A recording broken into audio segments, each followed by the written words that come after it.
Puji syukur kepada Allah Subhanahu wa Ta'ala yang telah memberikan kami kesehatan sehingga kami dapat menyelesaikan tugas presentasi dari Pak Hamdani selaku dosen mata kuliah agama Islam.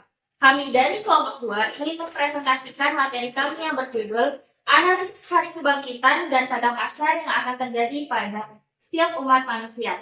Sebelum itu, kami ingin memperkenalkan diri terlebih dahulu. Saya Husna dengan NIM 246221057 dengan nomor absen 9 dan rekan saya Kamsia dengan NIM 246221059 dengan nomor absen 11. Saya Fajar Nur Hakim dengan NIM 24622108 nomor absen 20. Saya Yadisa Dwi Pratiwi dengan NIM 246221069 dengan nomor absen 21. Saya Muhammad Fadil Maulana dengan NIM 246221066 dengan absen 18. Oke, baik. Mari kita lanjut pada materi yang pertama yaitu definisi atau pengertian. Baik, di sini ada pengertian atau definisi dari hari kebangkitan. Hari kebangkitan atau Al-Qiyamah yang dalam Kamus Al-Munif itu diartikan sebagai pembangkit dari kematian. Sedangkan kalimat Yaumul Qiyamah diartikan sebagai kebangkitan dari alam kubur. Yaumul Qiyamah dalam ajaran Islam adalah hari terakhir berakhirnya kehidupan dunia, yang menandai berakhirnya segala bentuk kehidupan dan dimulainya kehidupan abadi di akhirat. Pada hari itu, seluruh alam semesta akan mengalami kehancuran besar-besaran dan semua makhluk yang pernah hidup akan dibangkitkan kembali dari kematian untuk dihisab atau diperhitungkan semua amal perbuatannya yang telah mereka lakukan saat di muka bumi. Kemudian materi kedua ada dalil-dalil. Di sini ada 2 dalil. Yang pertama itu Imam Al-Baghawi mengatakan bahwa mereka pada hari kebangkitan seperti belalang yang berterbangan dalam keadaan bingung, tidak tahu arah karena mereka kaget akan hari kebangkitan yang akan mereka alami. Ini ada dalam surah Abasa ayat 34-37 yaitu pada hari itu manusia lari dari saudaranya, dari ibunya, bapaknya, dari istri dan anak-anaknya. Setiap orang dari mereka pada hari itu mempunyai urusan yang cukup menyibukkannya. Kemudian ada dalil yang kedua yaitu Nabi Muhammad SAW menggambarkan bagaimana kondisi manusia ketika dibangkitkan.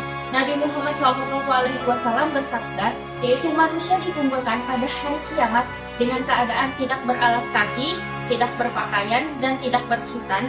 Hadis riwayat Muslim nomor 2859.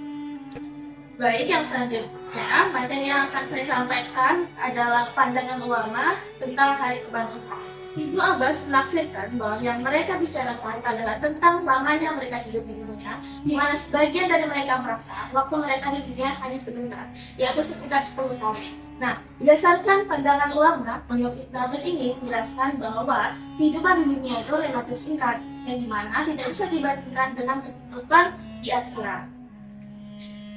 Berdasarkan pandangan ulama ini juga bahwa manusia itu banyak yang terjebak dan terjerumus ke dalam urusan duniawi, yang padahal dunia itu hanya sebuah hal yang sebentar saja. Dan apa yang kita bisa ambil dari pandangan ulama ini jelaskan bahwa kita sebagai manusia harusnya memanfaatkan waktu dan kesempatan yang ada selama kita hidup di dunia ini untuk beribadah dan beramal sebagai persiapan kita sebelum akhirnya kita menuju ke kehidupan yang sebenarnya, yaitu kehidupan akhirat. Pendapat yang kedua, menurut Al-Hasan, Qatada dan Qadhahab menganggap bahwa istilah 10 hari itu menjadi rujukan pada waktu kehidupan di dunia. Namun ada pula yang memakainya sebagai masa ketika mereka berada di alam kubur.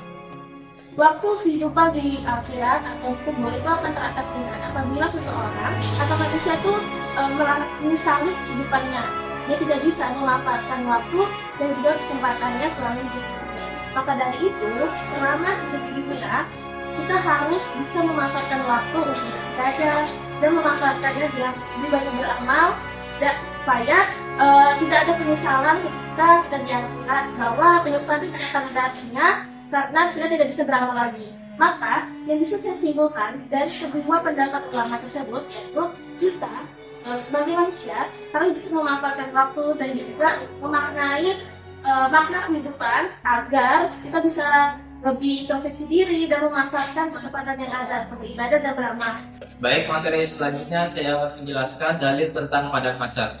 Rasulullah Shallallahu Alaihi Wasallam bersabda, sungguh kalian akan dibangkitkan dalam keadaan tidak mengenakan sandal atau pelindung kaki, telanjang dan masih berkulup atau belum dihitan. Kemudian beliau Shallallahu Alaihi Wasallam membaca firman Allah, sebagaimana kami telah memulai penciptaan pertama, begitulah kami akan memulainya. Itulah janji yang pasti akan kami tepati. Sesungguhnya kamilah yang akan melaksanakannya. Al-Anbiya surat ke-21 ayat 104. Kemudian dalil yang kedua, dan ingatlah akan hari yang ketiga itu kami perjalankan gunung-gunung dan kamu akan dapat melihat bumi itu datar, dan kami kumpulkan seluruh manusia dan tidak kami tinggalkan seorang pun dari mereka. Quran surat Al-Kahfi surat ke-18 ayat 47. Baiklah, di sini saya akan menjelaskan apa saja yang terjadi pada saat manusia berada di padang mahsyar. Yang pertama, orang-orang kafir akan dihimpun berdasarkan amal ibadah mereka. Karena apa? Karena pada saat di dunia ada beberapa yang taat pada Allah Subhanahu wa taala, ada juga yang tidak. Oleh karena itu, beberapa manusia pada saat di padang mahsyar ada yang merasakan nikmat, ada juga yang tidak. Yang kedua, dihimpun berdasarkan golongan-golongannya. Karena pada saat di dunia ada yang taat, ada yang tidak, manusia dihimpun berdasarkan seberapa banyak amal kebaikan yang mereka buat di dunia. Dan oleh sebab itu, pada masyarakat juga, orang-orang yang memiliki amal yang baik, yang banyak, mereka akan mendapatkan kemudahan. Sedangkan orang-orang yang amalnya sedikit itu akan mendapatkan siksaan yang berat. Yang ketiga, dihimpun dengan kendaraan paling mewah. Jadi maksudnya adalah Allah Subhanahu wa taala akan memberikan sebuah kendaraan yang mewah bagi orang-orang yang taat padanya. Hal itu sebagai bentuk penghormatan terhadap mereka yang selalu taat pada Allah Subhanahu wa taala dan akan memberikan siksaan yang besar terhadap orang-orang yang tidak mau taat pada Allah Subhanahu wa taala. Kemudian menurut salah satu pandangan ulama, yaitu Syekh Muhammad bin Khalid Al-Utsaimin rahimahullah, mengatakan bahwa pada hari kiamat kelak manusia akan dikumpulkan di padang mahsyar. Kekuatan mereka tidaklah sama dengan kekuatan mereka di dunia, karena pada saat itu mereka akan dikumpulkan di tempat yang sangat-sangat panas dan juga sangat tidak nyaman. Oleh karena itu mereka akan memiliki kekuatan tubuh yang lebih kuat dan lebih tahan daripada saat mereka ada di dunia. Oke, materi selanjutnya adalah hubungan antara keduanya, yaitu hari kebangkitan dan padang mahsyar yang akan disampaikan oleh saya.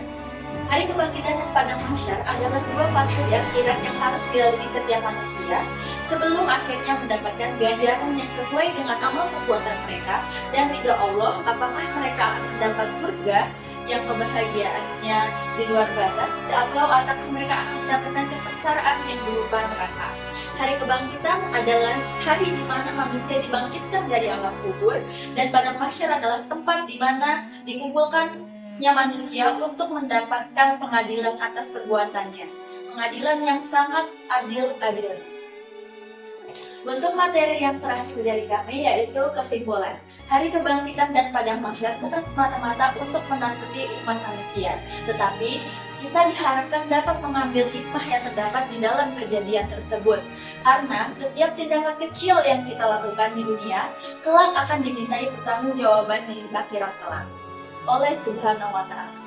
Dan pada saat itu juga kita harus menerima konsekuensi yang Allah Subhanahu wa Ta'ala berikan.